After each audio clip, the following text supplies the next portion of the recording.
Hello students, I am Manish Anand. Welcome to my YouTube channel. Today we are going to be discuss about molecularity of reaction. बच्चों आज हम लोग molecularity of reaction को discuss करने जा रहे हैं जो कि केमिकल काइनेटिक्स का ही एक टॉपिक है, एक पार्ट है। तो molecularity of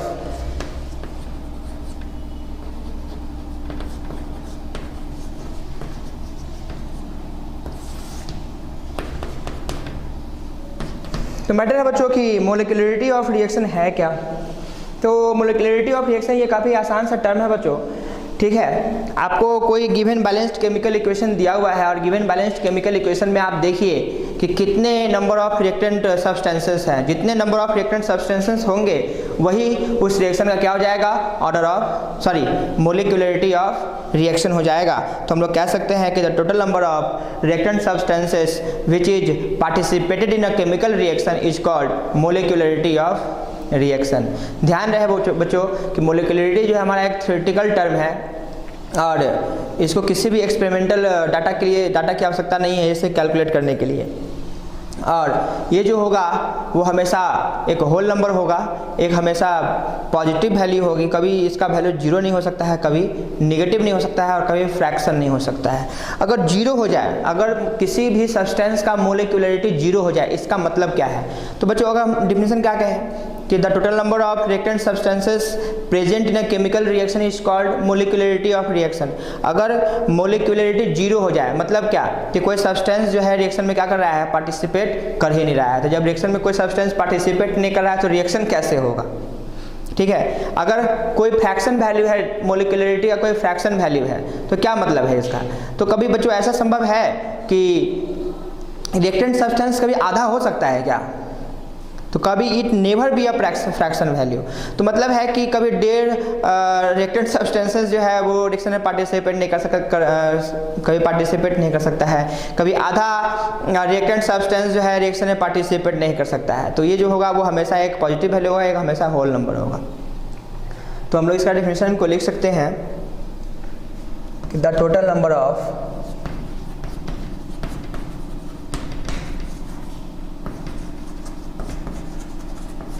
reactant, the total number of reactant substances which is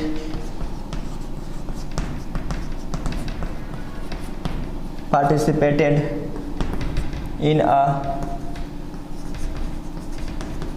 balanced chemical reaction is called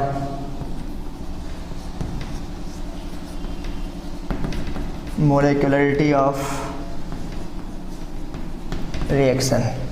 बच्चों ध्यान से रखना है एक ही बात का कि रिएक्शन बैलेंस होना चाहिए। अगर रिएक्शन बैलेंस नहीं भी है तो आपको एक बार देख ले कि रिएक्शन क्या बैलेंस होने वाला है। अगर रिएक्शन बैलेंस होने वाला है तो सबसे पहला आपका काम होगा कि रिएक्शन को बैलेंस कर ले। तो अगर हम लोग एक रिएक्शन को सबसे पहले लिख लेते हैं कि molecularity of reaction, molecularity of reaction is always a whole number, it never be fraction और जीरो।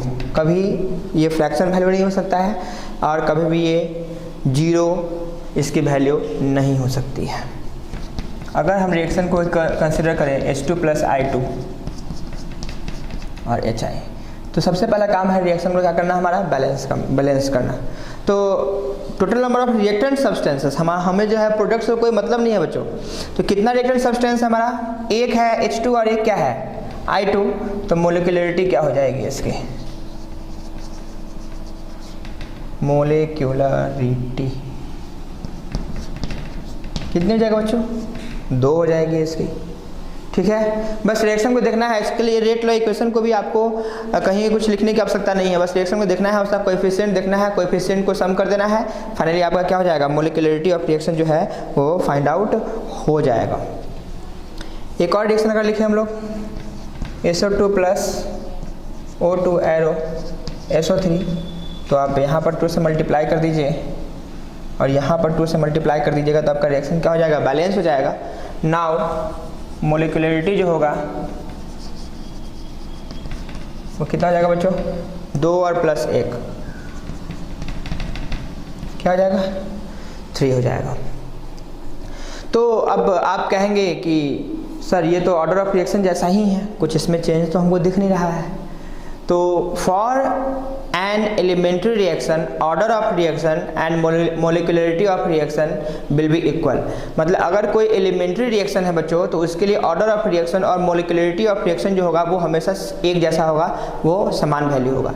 लेकिन अगर कोई कॉम्प्लेक्स रिएक्शन है तो संभव है कि मोलिकुलरिटी और ऑर्डर ऑफ रिएक्शन जो हो वो क्या हो, अलग अलग हो जाए। या जैसा कि मैंने एक एग्जांपल पिछले लेक्चर में मैंने आप लोग को बताया था कि अगर कोई रिएक्शन है, रिएक्शन में कोई एक सब्सटेंस है जो कि एक्सेस अमाउंट में प्रेजेंट है, तो ऑर्डर ऑफ रिएक्शन जो है उस सब्सटेंस के रेस्पेक्ट में 0 था हमारा, लेकिन मोलिकुलरिटी 0 नहीं होगा। मोलिकुलरिटी का डिफिनेशन है कि जितना भी number of substance chemical reaction में पार्टिसिपेट कर रहा है वही क्या हो जाएगा, हमारा मोलिकुलरिटी ऑफ रिएक्शन हो जाएगा। जैसे अगर हम यहाँ पर एक रिएक्शन को फिर से कंसिडर करें कि क्या है क्या कि A प्लस B जो है हमारा क्या है, P है। तो अगर ये मान लें कि B जो है हमारा एक्सेस अमाउंट में मौजूद है, तो एक्सेस अमाउंट में मौजूद है तो वो किस बात पर डिपेंड करेगा कि ऑर्डर ऑफ रिएक्शन को कैलकुलेट करने में यहाँ पर परेशानी होगी, बल्कि मोलिकुलरिटी में नहीं। मोलिकुलरिटी तो वही होगा जो हमें दिख रहा है, सिंपली क्या दिख रहा है मोलिकुलरिटी हमारा, तो कितना सब्सटेंस पार्टिसिपेट कर रहा है केमिकल रिएक्शन में, तो 2, तो हमारा क्या हो जाएगा रिएक्शन 2। ठीक है, तो कहते हैं कि मोलिकुलरिटी जो थ्योरेटिकल टर्म वो हमारा थ्योरेटिकल टर्म है, it never be calculated by experimental method. ठीक है, तो इस तरीके से हम लोग मोलिकुलरिटी को आसानी से क्या कर सकते हैं, फाइंड आउट कर सकते हैं। और एक छोटा सा हम लोग इसके बारे में पॉइंट लिख सकते हैं कि molecularity is a theoretical term.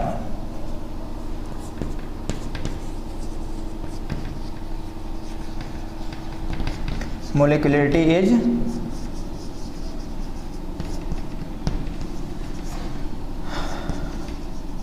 Theoretical term. अब बच्चों इस तरीके से हम लोग मोलिकुलरिटी को भी आसानी से कैलकुलेट कर सकते हैं। मोलिकुलरिटी को निकालना तो क्या है, बहुत आसान सा बात है, इसमें कहीं से कोई कष्ट होने की बातें नहीं है। अब मोलिकुलरिटी ऑफ रिएक्शन के बेसिस पे कुछ और भी रिएक्शंस को डिफाइन किया गया है। ठीक है, जैसे कहते हैं यूनिमोलिकुलर रिएक्शन, जैसे कहते हैं बाईमोलिकुलर रिएक्शन, टर्मोलिकुलर रिएक्शन, इस तरीके से। तो कहते हैं क्या कि अगर कोई भी रिएक्शन है जिसका ऑर्डर ऑफ रिएक्शन और मोलिकुलरिटी ऑफ रिएक्शन एक है तो उसको हम लोग क्या कहते हैं, यूनिमोलिकुलर रिएक्शन। यानी कि हम लोग सिंपल कह सकते हैं कि जिस रिएक्शन का मोलिकुलरिटी जो है वो 1 के बराबर है उसको हम लोग क्या कहेंगे, यूनिमोलिकुलर रिएक्शन। जिस रिएक्शन का मोलिकुलरिटी 2 के बराबर होगा उसको क्या कहेंगे हम लोग, बाई मोलिकुलर रिएक्शन। और जिस रिएक्शन का मोलिकुलरिटी जो है 3 के बराबर होगा उसको क्या कहेंगे हम लोग, टर्मोलिकुलर रिएक्शन।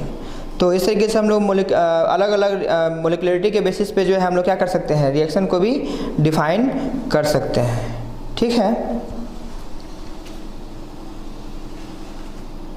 तो लिख लेते हैं। वैसे लिखने की कुछ विशेष आवश्यकता है नहीं, एकदम ध्यान से लीजिए आप लोग। The reaction which molecularity is equals to 1 is called unimolecular reaction. The reaction which molecularity is equals to 2 bimolecular reaction, and the reaction which molecularity is equals to 3 termomolecular reaction. ठीक है, फिर एक और नया टर्म है जिसको हम बोलते हैं स्यूडो मोलिकुलर रिएक्शन। क्या बोलते हैं बच्चों, स्यूडो मोलिकुलर रिएक्शन।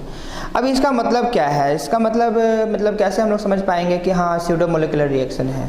तो स्यूडो मोलिकुलर रिएक्शन वैसा रिएक्शन है जिसका ऑर्डर ऑफ रिएक्शन और मोलिकुलरिटी ऑफ रिएक्शन जो है वो सेम नहीं होगा। ठीक है ना, वो दोनों का दोनों क्या होगा, अलग होगा। जैसे अगर कहते हैं कि अगर कोई स्यूडो मोलिकुलर रिएक्शन है तो उसका ऑर्डर ऑफ रिएक्शन और मोलिकुलरिटी ऑफ रिएक्शन क्या होगा बच्चों, कभी अलग नहीं होगा। ठीक है, तो अगर कहें कि स्यूडो यूनिमोलिकुलर रिएक्शन किसे कहेंगे, स्यूडो यूनिमोलिकुलर, तो कहते हैं जिसका ऑर्डर ऑफ रिएक्शन 1 हो लेकिन मोलिकुलरिटी जो है वो ग्रेटर देन 1 हो। ठीक है, ग्रेटर देन क्या हो, 1 हो, उसको हम लोग क्या बोलेंगे, स्यूडो यूनिमोलिकुलर रिएक्शन। तो हम लोग ऐसा भी कह सकते हैं, देखो बच्चों पीछे जो हम लोग मैंने बताया आप लोग को यूनिमोलिकुलर रिएक्शन, तो एलिमेंट्री रिएक्शन के लिए ऑर्डर ऑफ रिएक्शन और मोलिकुलरिटी ऑफ रिएक्शन सेम होता है, तो वहाँ पर ऑर्डर ऑफ रिएक्शन एक का है या मोलिकुलरिटी ऑफ रिएक्शन एक का है, कोई फर्क नहीं पड़ता है। तो हम लोग ऐसा भी लिख सकते हैं definition, the reaction which order of reaction is equals to 1 is called unimolecular reaction. ठीक है, the reaction which order of reaction equals to 2 is called bimolecular reaction. ठीक है ना। लेकिन अगर हम लोग स्यूडोमोलिकुलर रिएक्शन के बारे में बात करें तो कहेंगे क्या, the reaction which molecularity and order of reaction are not equal is called pseudomolecular reaction. उसी प्रकार से हम लोग फिर से कह सकते हैं स्यूडो यूनिमोलिकुलर रिएक्शन किसे कहेंगे, तो स्यूडो यूनिमोलिकुलर रिएक्शन जो होगा वो क्या होगा, the reaction which order of reaction is equals to 1 but molecularity is greater than 1। ठीक है, लेकिन मोलिकुलरिटी जो होगा वो क्या होगा, एक से ज़्यादा होगा, तो हम लोग कहेंगे उसको क्या, स्यूडो यूनिमोलिकुलर रिएक्शन। अगर स्यूडो बाइमोलिकुलर रिएक्शन है तो the reaction which order of reaction is equals to 2 but molecularity of reaction is greater than 2 is called pseudo bimolecular reaction. ठीक है, तो हम लोग लिख सकते हैं इस तरीके से, थोड़ा सा डिफिनेशन को, कहीं कोई दिक्कत नहीं होगी उससे। ठीक है,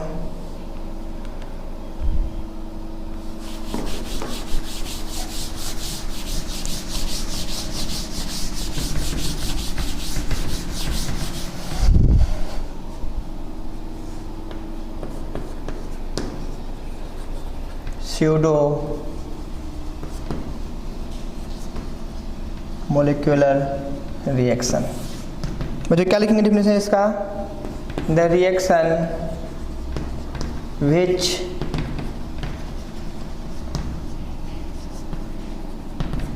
molecularity and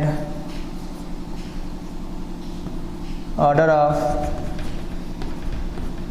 reaction are not equal is called pseudo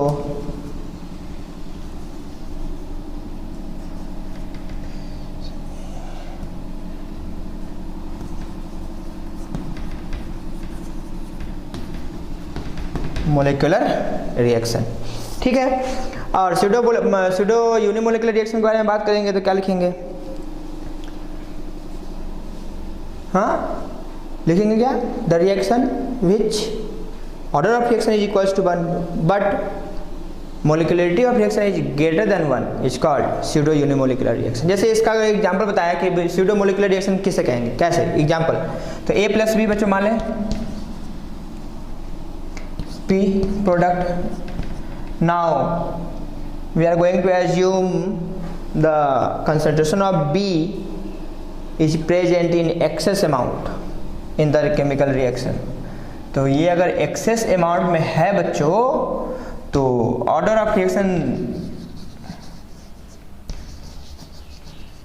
इसके रिस्पेक्ट में क्या हो जाएगा, 0, तो इसके रिस्पेक्ट में तो 1 होगा ही होगा, तो 1 + 0 1, लेकिन मोलिकुलरिटी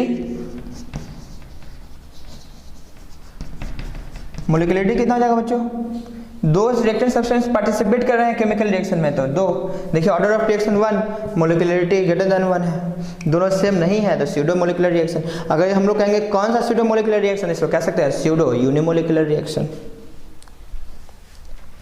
ठीक है, तो हम लोग स्यूडो यूनिमोलिकुलर रिएक्शन को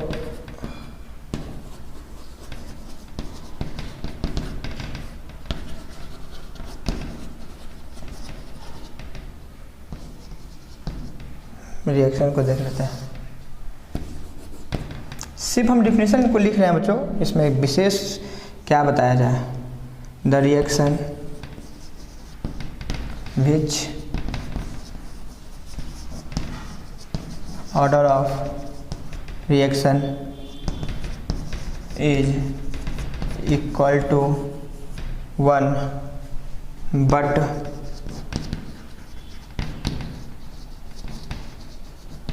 molecularity is greater than 1 is called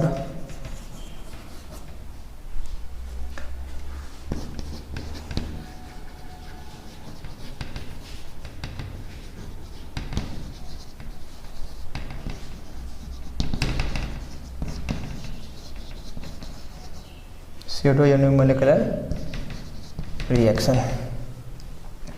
अगर हम लोग इसके एग्जांपल की बात करें तो हाइड्रोलिसिस ऑफ एस्टर जो है इसका एक अच्छा एग्जांपल है। Hydrolysis of ester CH3 COO C2H5 plus H2O arrow CH3 COOH plus C2H5OH। बच्चों यहाँ वाटर जो होता है ना वो एक्सेस अमाउंट में मौजूद होता है, ठीक है ना, एक्सेस अमाउंट में होता है। तो ऑर्डर ऑफ रिएक्शन तो 2A1 हो जाएगा ना, ऑर्डर ऑफ रिएक्शन क्या हो जाएगा 1 के बराबर, और मोलिकुलरिटी क्या हो जाएगा लेकिन इसका 2 हो जाएगा, क्योंकि 2 रिएक्टेंट सब्सटेंसेस है, एक वाटर और एक इथाइल एसीटेट, तो मोलिकुलरिटी जो है 2 हो जाएगा। तो हम लोग कह सकते हैं कि ये जो हमारा रिएक्शन है वो क्या है, स्यूडो यूनिमोलिकुलर रिएक्शन, ठीक है। उसी प्रकार से स्यूडो बायमोलिकुलर रिएक्शन के बारे में बोलेंगे हम लोग। अगर स्यूडो बायमोलिकुलर रिएक्शन तो कहेंगे the reaction which order of reaction is equals to 2 but molecularity of reaction is greater than 2 is called pseudo bimolecular reaction.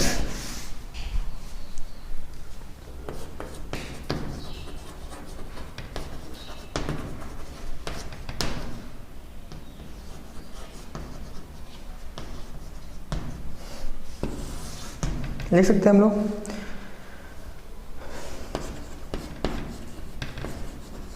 The reaction which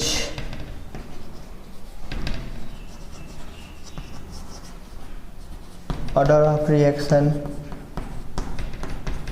is equals to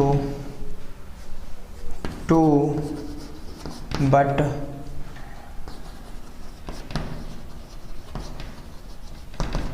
molecularity of reaction is greater than 2 is called pseudo